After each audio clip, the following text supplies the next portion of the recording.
राम राम, नमस्कार सभी दोस्तों को, सभी दर्शक साथियों को। आज हमारे साथ हरिभूमि के वरिष्ठ पत्रकार श्री राजकुमार बडाला जी हमारे साथ हैं। उनसे बातचीत करेंगे। अभी अभी कुछ दिन पहले श्री राजकुमार नरवाल जी जो पाकिस्तान के करतारपुर साहिब का दौरा करके आए हैं, उनसे बात करें। नमस्कार जी नरवाल साहब। नमस्कार जी। कैसे हो सर? बिल्कुल बढ़िया। तो नरवाल साहब, आप पाकिस्तान का दौरा करके आए हैं, वहाँ पे घूम के आए हैं करतारपुर साहिब में। आपके मन में कैसे आई ये बातें कि आपको पाकिस्तान जाना चाहिए और करतारपुर साहिब का दौरा करना चाहिए? दरअसल देखिए क्या था कि किसान आंदोलन चल रहा था। दिल्ली की सीमाओं पर किसान डटे हुए थे और यहाँ हरियाणा से जो दिल्ली हिसार हाईवे है, यहाँ से काफ़ी संख्या में सिख बिरादरी से सिख जो श्रद्धालु हैं तो वो जाते थे यहाँ दिल्ली।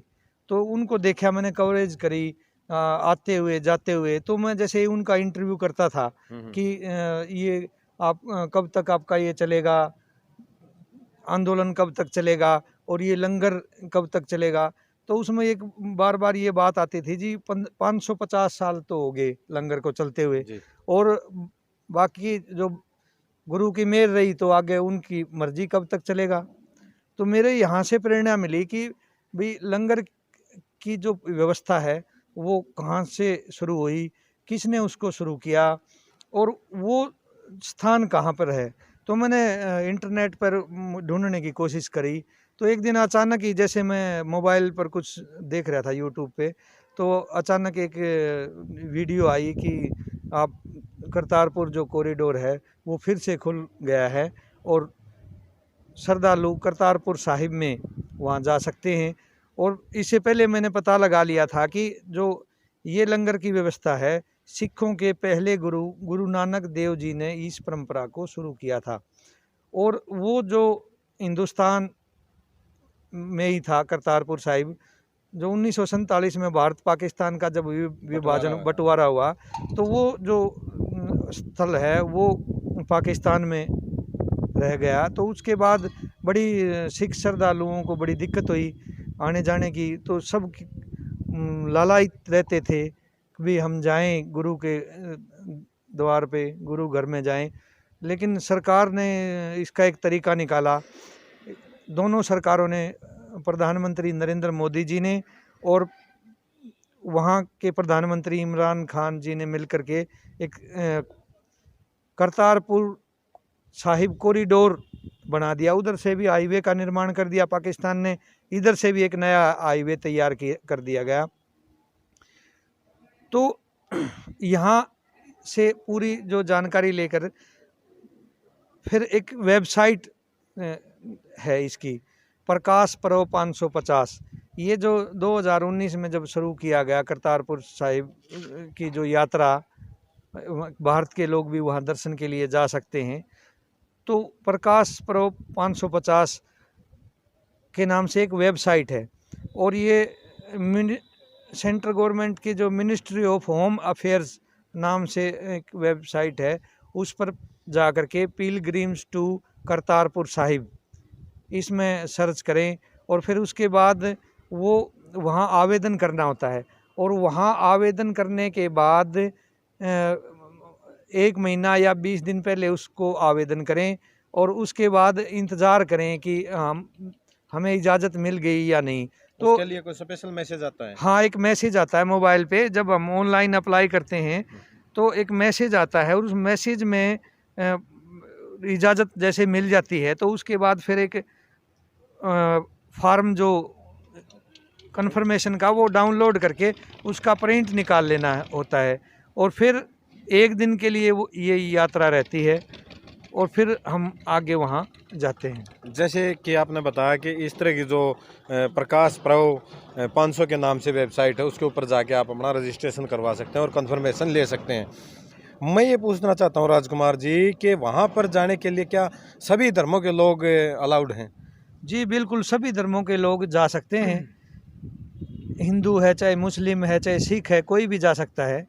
क्योंकि वहाँ जो गुरु नानक जी की समाधि भी है और गुरु नानक जी की कब्र भी है और दोनों ही धर्म यानी सभी धर्मों के, न केवल हिंदू मुस्लिम और ईसाई, सभी धर्मों के लोग, मैंने वहाँ पारसी भी देखे हैं। तो हर धर्म के लोग उनको उनकी पूजा करते हैं और कब्र और समाधि दोनों वहाँ बने हुए हैं और सभी धर्मों के लोग वहाँ जा कर के मत्था टेकते हैं। जैसे आप पाकिस्तान गए हैं, वहाँ पर आपने वहाँ का माहौल देखा है, तो हिंदुस्तान पाकिस्तान में जैसे जो साबित होती है, जैसे बॉर्डर के ऊपर जो तनाव रहता है, क्या वो वहाँ की जनता के अंदर भी देखने को मिला आपने?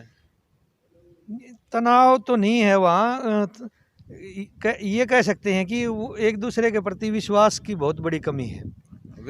विश्वास नहीं करते, न तो भारत के लोग पाकिस्तान के आदमी पर विश्वास करते हैं, न पाकिस्तान के लोग, ये विश्वास की कमी है।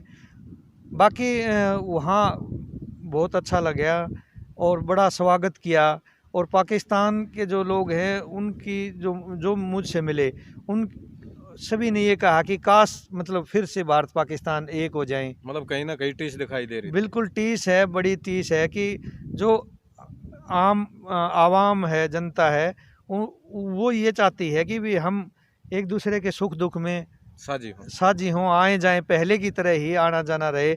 वहाँ के जो मुसलमान भाई हैं वो भी चाहते हैं कि हम भी अजमेर शरीफ में आए, और किसी तरह का बड़ा थोड़ा भरोसे की कमी तो लगी, बाकी बड़े गले मिलते हैं, स्वागत करते हैं, और ऐसा लगा ही नहीं कि कहीं दूसरे देश में और दुश्मन देश में हैं।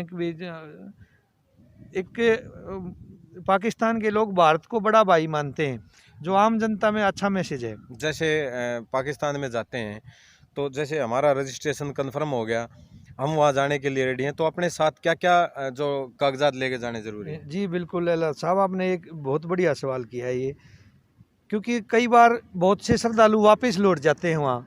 जब वहाँ हमारा इंडिया का जो इमिग्रेशन है बॉर्डर पे, तो वहाँ पूरे कागजात होते नहीं, तो वापस आ जाते हैं कुछ लोग, कागज़ पूरे न होने की वजह से। तो सबसे पहली चीज़ तो क्या है कि इसमें जो हमें कन्फर्मेशन मिलती है उसका एक लेटर, उसके बाद पासपोर्ट मस्ट है। पासपोर्ट के बिना तो आप अप्लाई ही नहीं कर सकते, तो पासपोर्ट आपके पास होना चाहिए, ज़रूरी है। और एक जो कोरोना की जो दोनों वैक्सीन लगी हों उसका प्रमाण पत्र, और एक 72 घंटे के अंदर का कोविड कोरोना की जो रिपोर्ट है, वो 72 घंटे के अंदर की वो रिपोर्ट मस्ट है वहाँ। ये मेन डॉक्यूमेंट हैं, और केवल 7 किलो वज़न जो है अपने साथ रखें। उससे ज़्यादा 7 किलो से ज़्यादा वज़न अलाउड नहीं है, और कोई भी ऐसी चीज़ ना लेके जाएं जो कि मतलब हथियार हो, आपत्तिजनक हो, संदिग्ध हो, कोई हथियार है, जैसे कोई नकुली चीज़ें हैं, वो चीज़ें अलाउड वहाँ है नहीं। तो वहाँ आप जैसे करतारपुर साहिब में गए हैं, वहाँ पर घूमे फिरे भी हैं, दाएं बाएं भी, तो आपने वहाँ का खाना और वहाँ रुकने की व्यवस्था किस प्रकार की है? ये जो करतारपुर कॉरिडोर है, ये गुरदासपुर डिस्ट्रिक्ट के अंदर है। अमृतसर से आगे बटाला है जगह, बटाला जाना पड़ता है। बटाला से फिर हमें करतारपुर की तरफ जाएं तो बॉर्डर से 1 किलोमीटर पहले ही बाबा नानक डेरा नाम से एक गुरुद्वारा है, और इसी नाम से वो वहाँ कस्बा भी है। तो बाबा नानक डेरा गुरुद्वारे में वहाँ ठहरें, शाम को वहाँ चले जाएं, और गुरुद्वारे में वहाँ खाने पीने की और रहने की हर तरह की पूरी इंतज़ाम वहाँ रहते हैं, रूम मिल जाता है, और सर्दी है तो वहाँ गीज़र की भी व्यवस्था है, पानी गर्म पानी भी मिल जाता है। और सुबह 8 बजे वहाँ से करतारपुर का जो पाकिस्तान भारत बॉर्डर है, वो केवल 1 किलोमीटर ही है, चाहे आप पैदल चले जाएं वहाँ, और वो जो वहाँ से पैदल चले जाएं, या फिर अगर आप अपना व्हीकल लेके गए हैं तो आप अपना व्हीकल इमिग्रेशन के सामने पार्किंग है वहाँ लगा के जा सकते हैं। वो आपके सुरक्षित रहेगा वाहन, क्योंकि वहाँ बीएसएफ के जवान तैनात रहते हैं। तो वहाँ जब एंट्री होती है तो हम इमिग्रेशन में पार्किंग में अपने वाहन लगा करके और वहाँ चले जाते हैं इमिग्रेशन। जैसे हमने पाकिस्तान के बॉर्डर के अंदर एंट्री की, पाकिस्तान देश के अंदर एंट्री करते हैं, तो वहाँ पर जो गुरुद्वारा जो साहिब है, जो वहाँ करतारपुर का, उसके वहाँ तक पहुँचने के लिए हम किस प्रकार के साधनों का इस्तेमाल करते हैं, व्यवस्था कैसी है? देखिए, सबसे पहले तो हमारे कागजात चेक होते हैं बॉर्डर पर, फिर इमिग्रेशन में जगह जगह चेक होते हैं। हमारे जो हाथों की उंगली अंगूठे सारे स्कैन होते हैं, हमारा फेस भी स्कैन करते हैं हमारा जो इमिग्रेशन डिपार्टमेंट है इंडिया का। और फिर कोई पोलियो का कोई मैटर है तो पाकिस्तान में जो भी जाता है उसको इंडियन को पोलियो ड्रॉप पिलाकर ही भेजा जाता है, वो चाहे किसी उम्र का आदमी है, सबको पोलियो ड्रॉप पिलाते हैं, फिर वहाँ जाने देते हैं। कागजात वगैरह चेक करके जैसे ही हम इमिग्रेशन से बाहर निकलते हैं तो एक इलेक्ट्रिक वाहन खड़ा मिलता है हमारा इंडिया का ही, वो बॉर्डर तक लेके जाता है। तो फिर बॉर्डर पर जैसे ही बॉर्डर आ जाता है तो हमारे को वहाँ उतार देता है, इसकी कोई फीस वगैरह कोई किराया नहीं लिया जाता। उसके बाद जैसे ही हम पैदल उतर कर बॉर्डर को क्रॉस करते हैं गेट से आगे, फिर एक इलेक्ट्रिक वाहन पाकिस्तान का खड़ा होता है उसी तरह का, फिर वो इलेक्ट्रिक वाहन हमें वहाँ ले करके इमिग्रेशन, जो पाकिस्तान का इमिग्रेशन है, ये थोड़ा आधा किलोमीटर का एरिया रहता है, वहाँ तक बाकायदा आपको इलेक्ट्रिक वाहन में बैठा करके इमिग्रेशन तक लेके जाते हैं। इमिग्रेशन से पहले ही एक बैंक है, बैंक ऑफ पाकिस्तान, वहाँ आप करेंसी चेंज करवा सकते हैं।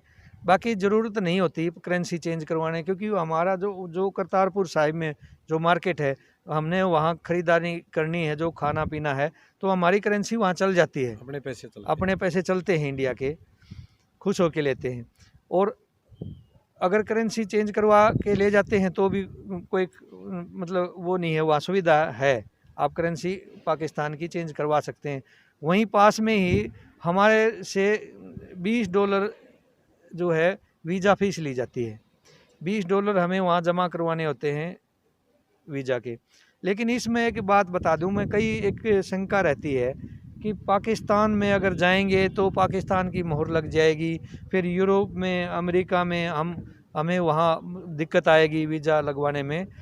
तो एक ऐसा ये समझौता है कि पाकिस्तान हमारे पासपोर्ट पर मोहर नहीं लगाता है, जिससे स्पेशल छूट है। हाँ, प्रक्रिया पूरी करते हैं सारी, वीज़ा जैसी सभी, वीज़ा की फ़ीस भी होती है, लेकिन सुरक्षा के लिहाज से अगर देखी जाए तो मैं एक बात और बता दूं कि जब हमारा कन्फर्मेशन होती है वहाँ के लिए, तो उससे पहले हमारी इंडिया की जो पुलिस है वो पूरी तरह से वेरिफिकेशन करती है। गांव में जैसे ही मैंने अप्लाई किया तो वेरिफिकेशन के लिए गांव में पुलिसकर्मी आए, उन्होंने पूछताछ की, भाई क्या काम करते हैं, क्या है, मतलब इनका कारोबार क्या है, हर तरह के जो कोई संदिग्ध कोई ऐसी बात ना हो।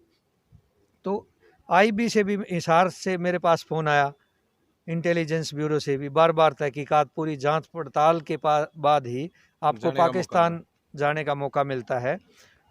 तो वहाँ जैसे ही हम वीज़ा फ़ीस जो है $20 देते हैं, उसके बाद इमिग्रेशन का ऑफिस है पाकिस्तान का, वहाँ इमिग्रेशन ऑफिस में वही प्रक्रिया, जो हमारे जो कागजात वगैरह वहीं फिर चेक होते हैं, कोरोना की रिपोर्ट चेक होती है, 72 घंटे की रिपोर्ट वहाँ भी चेक होती है, हमारा पासपोर्ट वहाँ बार बार चेक किया जाता है, और कई बार जो है हमारे जो हाथ के निशान, उंगलियों के निशान स्कैन किए जाते हैं।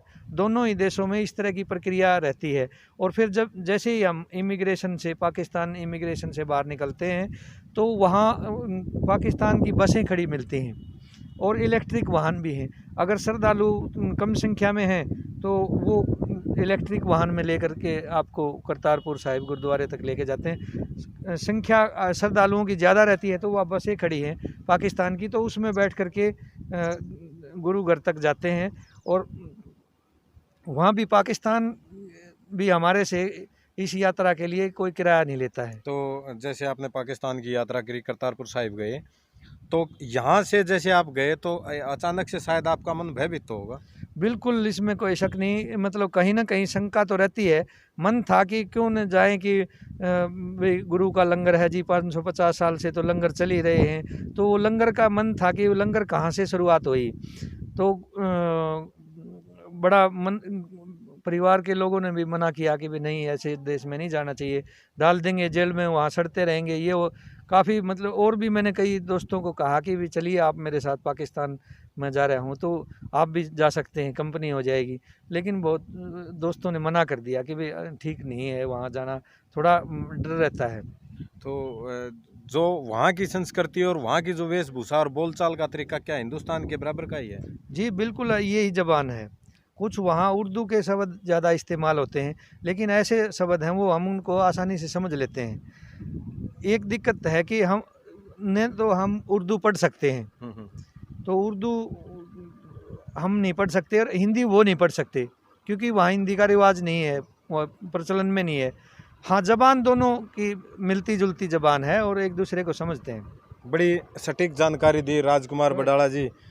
मैं एक बात और बता दूं पवन जी आपको कि ये भी सवाल है कि वो गुरुद्वारा क्यों वहाँ बनाया गया। जी, जी, ये जी। बड़ी मतलब एक बात है कि वहाँ जहाँ गुरु नानक जी देव जी रहते थे, वहाँ 17-18 साल तक वहाँ उन्होंने वहाँ खेती की है, काम करते थे वहाँ, मतलब। और वहीं से उन्होंने जो ये सिख धर्म है उसकी स्थापना करी थी, और वहीं से वो पहले गुरु हैं सिखों के, और वहीं से ये सिख धर्म की शुरुआत हुई थी। और उनका एक बहुत बड़ा मैसेज है, और वो मैसेज है कि नाम जपो, कीर्त करो और वंड छको। नाम जपो का मतलब कि भी प्रभु का स्मरण करते रहें जी। कीर्त करें। कीर्त करने का मतलब है कि काम करें, कर्म करते रहें और वंड वंड छकें, यानी मिल बांट कर खाएं। ये एक बहुत बड़ा संदेश है, और जिसकी वजह से आज पूरे विश्व भर में गुरुद्वारों का संचालन हो रहा है और वहाँ लंगर चलते हैं। तो एक वहाँ से ये लंगर की ये परंपरा शुरू हुई थी, और वहाँ दोनों सभी धर्मों के लोग वहाँ मत्था टेकते हैं। धन्यवाद। हमारे साथ राजकुमार बडाला जी, वरिष्ठ पत्रकार, हरिभूमि महम से, जिन्होंने करतारपुर साहिब जाने के लिए जो क्या क्या प्रक्रिया होती है और कहाँ क्या किस साधन में बैठ के जाना होता है और क्या क्या डॉक्यूमेंट साथ लेके जाने होते हैं, इस तरह की जो सटीक जानकारी दी है हरिभूमि के जो वरिष्ठ पत्रकार राजकुमार बडाला जी, आपका एक बार फिर बहुत बहुत धन्यवाद। Thank you sir. आपने अपना समय दिया। तो सभी दोस्तों को भी राम राम, जय हिंद, जय भारत।